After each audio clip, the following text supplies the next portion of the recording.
This word, probably, and this is where I want to end this morning, go back to Genesis chapter 8, because this is the first time the word shows up. And this is something we can relate to even better than Job, because I've never had boils or storms kill my children, but I have felt like Noah at times. Look at Genesis chapter 8.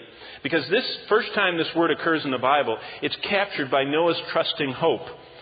He was locked up in an ark. He had no way out except when God finally decided to open the door. And listen to what he says in Genesis 8:12. This is the record. So he yakalled. The same Hebrew word. Same Hebrew word from Lamentations, the book of Job, first time Genesis 8:12. He trusted and hoped in God. Yet another 7 days, and sent out the dove, which did not return again to him anymore. Now wait a minute. Before you go, I want you to get this big picture. Think about trusting hope in Noah's life. If you follow the manner of God's dealings with Noah, the full strength of his faith can be seen. In verse 1 of chapter 7, God invited Noah into the ark. So that's good. He obeyed.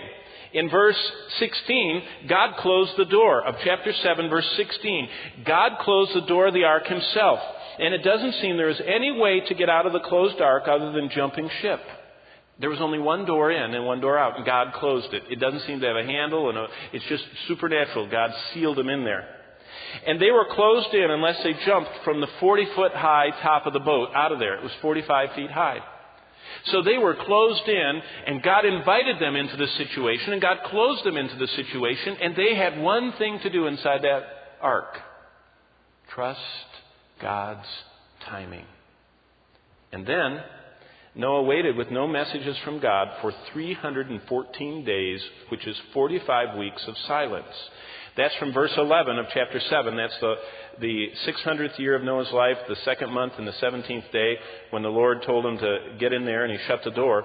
And if you zip all the way over to chapter 8 and verse 13, that says that in the first year, the first month, the first day, that's 314 days later, verse 15 says God spoke. So he was in there, sealed in, nowhere to go, trapped, and waiting and trusting for 45 weeks of silence. Well, it wasn't really silent. There were all those smelly animals and probably the complaints of the kids. If you've ever been in a car, on a trip, you know what it's like. But he was there. But then look at verse 15.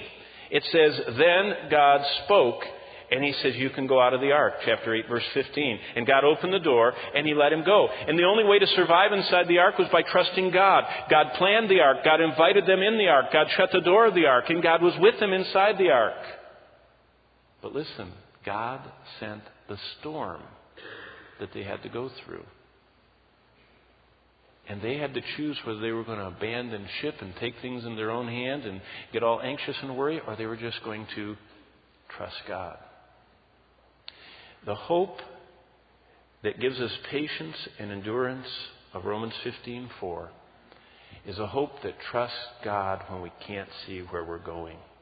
When we don't know what's next, when we don't know why He put us in that situation, why He's allowing such a horrific storm to be beating against the arcs of our lives.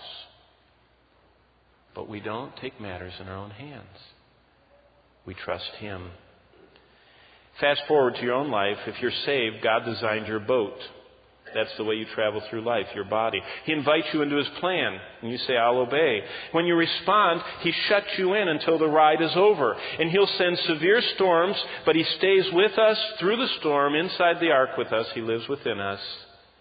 He'll calm the storm.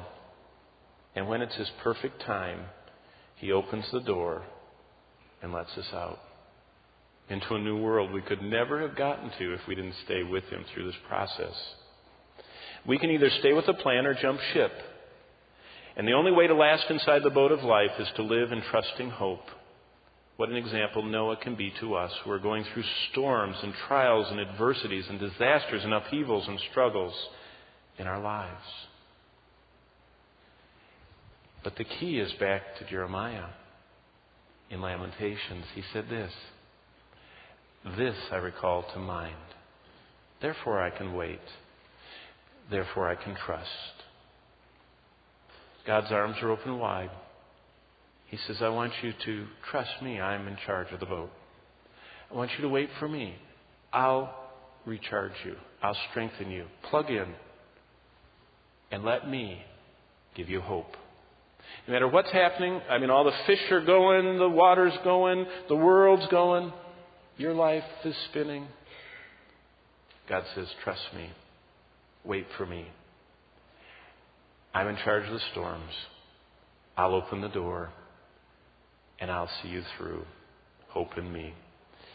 Well, trusting hope, waiting hope, next time, clinging hope. When you don't have anything else to do, just hold on for dear life.